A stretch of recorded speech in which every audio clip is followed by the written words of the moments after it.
여러분 안녕하세요. 생각 채널입니다. 오늘은 8월 4일 수요일입니다. 다가오는 8월 6일에는 드디어 카카오뱅크가 코스피 시장에 상장을 앞두고 있습니다. 시장의 관심은 과연 카카오뱅크가 따상이라고 불리는 일을 해내면서 역사적인 사건을 벌이느냐 마느냐에 관심이 집중되고 있는데요. 그 밖에도 카카오뱅크가 성공할 수밖에 없는 세 가지 이유에 대해서 한번 살펴보겠습니다. 카카오뱅크는 다가오는 8월 6일 금요일에 드디어 코스피 시장으로 상장을 앞두고 있습니다. 현재 시장은 카카오뱅크가 과연 첫 거래일에 공모가 대비 2배로 시초가가 형성된 뒤에 가격 제한 폭인 30%까지 상승하고 마감되는 일명 따상을 달성할 수 있을지에 대한 여부에 대해 관심이 쏠리고 있는데요. 개인적으로는 발생하기 매우 힘든 일이 아닐까 생각되기는 합니다. 일단 카카오뱅크 공모주 청약은 일단 흔해했다는 평가입니다. 공모주 일반 청약에서 중복 청약 없이도 58조 원이 넘는 증거금을 모집했다고 하는데요. 지난 26일부터 이틀간 일반 투자자를 대상으로 청약을 진행한 결과 증거금은 약 58조 3020억 원이 거쳤다고 합니다. 청약 증거금 기준 역대 5위에 해당하는 수치라고 하고, 여러 증권사에 청약할 수 있는 중복 청약이 적용되지 않는 점을 감안한다면 대응행이라고 볼 수 있습니다. 만약에 정말로 카카오뱅크가 따상에 성공하면 카카오는 시가총액 100조 원이 넘는 그룹에 등극하게 되는데요. 현재 한국에서 시총 100조 원이 넘는 그룹은 삼성과 SK, LG, 현대자동차 이렇게 딱 4곳입니다. 전통의 4대 그룹 이외에 처음으로 다른 이름이 코스피에 새겨지는 역사적인 일이 벌어지는 건데요. 개인적으로 굉장히 힘든 일이 되지 않을까 생각이 되지만, 마음 한편으로는 그런 역사적인 사건이 발생해서 한국도 점점 빠르게 변해간다는 느낌을 받았으면 하기도 합니다. 이번 따상과는 별개로 카카오뱅크가 왜 높은 성장성에 대한 시장의 주목을 받고 있는지, 성공할 수밖에 없다는 세 가지 이유에 대해서 살펴보겠습니다. 카카오뱅크가 성공할 첫 번째 이유는 바로 압도적인 사용률을 보이는 금융 어플리케이션이라는 점입니다. 기업을 평가하는 다양한 평가 지표가 있는데요. 그 중에서 가장 중요한 첫 번째 지표는 얼마나 많은 사람들이 서비스를 사용하느냐입니다. 2010년대 초 모바일 시대가 본격 도래한 뒤 지난해 코로나19 사태를 겪으면서 내린 결론은 딱 하나인데, 얼마나 많은 사람들을 자신들의 서비스에 묶어둘 수 있느냐는 것이 중요합니다. 그런 점에서 카카오뱅크는 모바일 앱 이용자 수에서 우리나라의 4대 시중은행을 앞지릅니다. 카카오뱅크의 월간 활성 사용자 수는 1335만 명에 달하는데요. 단연 뱅킹 앱 중 1위입니다. 2위는 KB국민은행의 스타뱅킹인데 1000만 명 수준이고요. 신한은행은 878만 명, 우리은행은 577만 명, 하나은행은 424만 명 정도입니다. 모바일로 금융을 처리하는 시대에서 가장 많이 쓰이는 앱으로 압도적인 역량을 보여주고 있다는 건데요. 더 중요한 건 2030 MZ세대의 비율이 높다는 겁니다. 카카오뱅크는 20대, 30대 비율이 59%에 달하고요. 미래 충성 고객을 키우는데 집중하고 있다는 것을 알 수가 있습니다. 보통 시중은행들이 40대나 50대 고액 자산가를 유지하는 데 힘쓰는 것과는 정반대 행보입니다. 물론 코스피 상장 이후에는 고액 자산가를 키우는 방법도 고민하겠지만, 카카오뱅크는 한 발 더 나아가 경영 활동을 하지 않는 10대도 공략합니다. 카카오뱅크가 지난해 10월 말 14세에서 19세 전용 상품으로 내놓은 카카오뱅크 미니가 바로 그것인데요. 본인 명의의 계좌나 주민등록증 없이 10대에게 가상계좌를 발급해주는 서비스입니다. 입금과 송금, 더치페이, 온오프라인 결제, 교통카드 등이 모두 가능한 선불 전자지급 수단인데요. 청소년들은 폭발적인 반응을 보였습니다. 엄카를 안 쓰고 내 카드를 쓸 수 있게 되었으니 얼마나 좋았을까요? 거기다 카카오 캐릭터들은 너무 귀엽기도 해서 인기를 불러오는데 한몫을 하고 있습니다. 지난 6월 말까지 카카오뱅크 미니에 가입한 청소년은 85만 명입니다. 국내에 14세에서 19세 인구의 39%에 달하는 수치이고요. 태어나자마자 스마트폰을 지닌 이 세대가 나중에 무슨 은행을 사용할까요? 자연스럽게 카카오뱅크로 넘어가지 않을까요? 카카오뱅크의 틈새 전략이 아니고 바로 미래 세대를 타겟으로 한 핵심 전략입니다. 카카오뱅크가 성공할 두 번째 이유는 바로 기술력을 가진 테크 기업이라는 점입니다. 카카오뱅크는 태생부터가 정보기술 사업으로 시장에 뛰어든 카카오가 만든 금융 자회사입니다. 즉 테크핀 기업이라는 얘긴데요. 은행과 증권, 카드 등 전통적인 금융회사들이 IT를 접목하는 핀테크와는 시작이 다릅니다. 이미 구축된 금융 서비스를 IT로 개선하는 것과 시작을 IT로 하는 것은 하늘과 땅만큼의 차이가 있을 수밖에는 없습니다. 카카오뱅크를 기술회사라고 부를 수 있는 이유가 바로 전체 직원 중 절반에 가까운 비중이 바로 프로그래머 개발자라는 것입니다.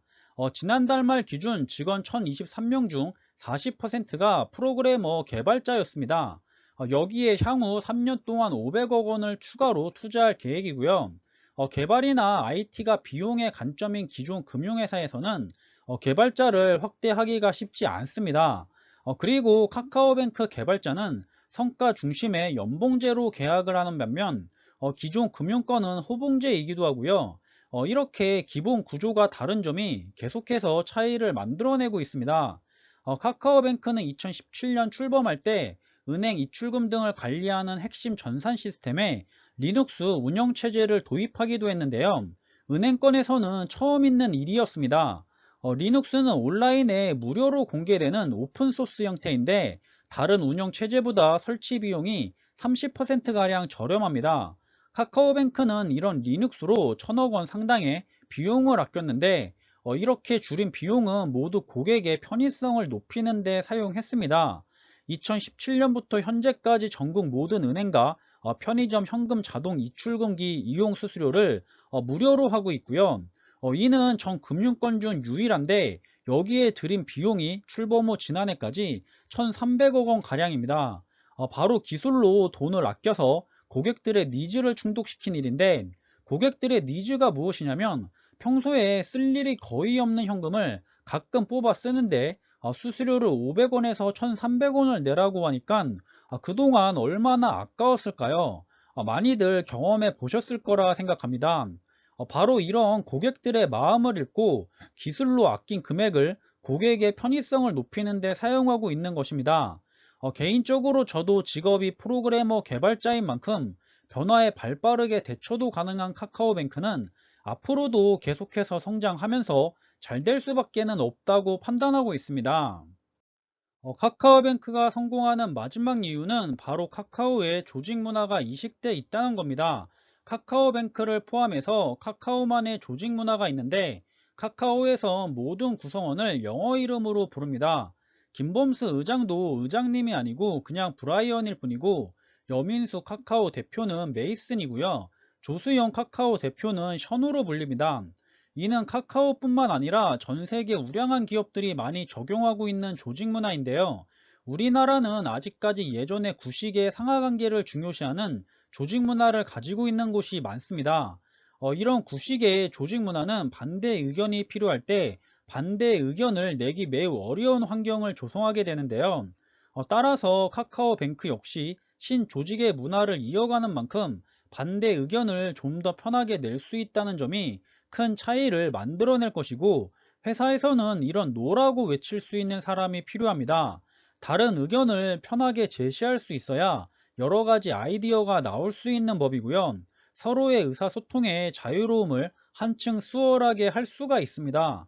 특히 상품을 만들어가는 과정은 카카오뱅크 사내 협업 툴 아지트에 모두 투명하게 공개가 되는데요. 누구나 특정 상품이나 서비스가 만들어지는 과정을 볼 수 있다고 합니다. 이 지점이 바로 중요한 지점인데 보통 기존의 회사에서는 정보를 쥐고 있다는 것은 힘을 가지고 있다고 여겨지죠. 그러나 정보가 투명하게 공개되는 순간 힘의 분산이 이루어집니다. 카카오뱅크에는 직원들끼리 100을 전부 공유하고 외부에는 비밀을 유지하는 100대 0의 원칙을 적용한다고 합니다. 이렇게 예전에 구식의 조직 문화가 아닌 변화하는 세상에 발빠르게 대처가 가능한 신조직 문화를 가져감으로써 기존의 전통 은행권들에 비해 더욱 빠른 성장과 다양한 아이디어로 인한 질 좋은 서비스를 사용자들은 사용하게 됨으로써 점점 더 차이는 벌어지게 될 거라 생각합니다. 결국에는 서비스를 누가 어디를 많이 사용하느냐에 따라서 성과가 달라질 텐데요.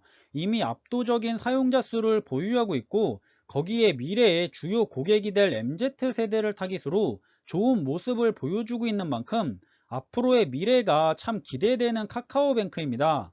카카오뱅크가 기존의 전통 은행들의 잘못된 점을 잡아주었으면 좋겠고요. 사실 정말 그동안 현금을 찾을 때마다 몇백 원씩, 천 원씩 받아가던 수수료는 정말 말도 안 되는 돈 뺏어가기라고 생각되지 않으셨나요? 그동안 그런 수수료를 챙겨가던 전통은행들은 수익이 엄청났습니다. 하지만 돌아오는 품질 좋은 서비스는 별로 없었죠. 다들 한 통속으로 단합했었으니까요. 저는 카카오뱅크도 그렇지만 앞으로 모든 분야에서 기존의 전통 기업들의 좋지 않은 문화를 빨리 벗어던지고 신흥 강자의 기업들이 많이 나타났으면 좋겠습니다. 그래야 더 좋은 서비스를 사용자들이 받아볼 수 있게 되고, 그리고 기존의 전통 기업들은 악습이 많기 때문에 이런 빠른 변화가 필요하고 발빠르게 대처를 해야 하는 세상 속에서 경쟁력을 점점 잃지 않으려면 빠르게 악습을 버려야 할 거라 생각합니다. 그게 안 된다면 역시나 빠른 시간 안에 역사 속으로 사라져 갈 거라 생각하고요. 그런 면에 있어서 저는 카카오뱅크가 잘 될 수밖에는 없다고 생각하지만 반드시 더 잘 돼서 그러한 변화의 시발점의 기업이 되었으면 좋겠다는 생각을 해보면서 오늘 준비한 내용은 여기서 마치겠습니다. 오늘 준비한 내용이 여러분들에게 많은 참고가 될지 모르겠습니다. 하지만 여러분들과 함께 투자하는 데 있어서 항상 많은 도움이 되는 영상이 되길 바라고 있고요. 영상이 도움이 되셨다면 구독과 좋아요도 부탁드리겠습니다. 지금까지 시청해 주셔서 감사드리고 저는 다음에 더 좋은 정보들로 찾아뵙겠습니다. 감사합니다.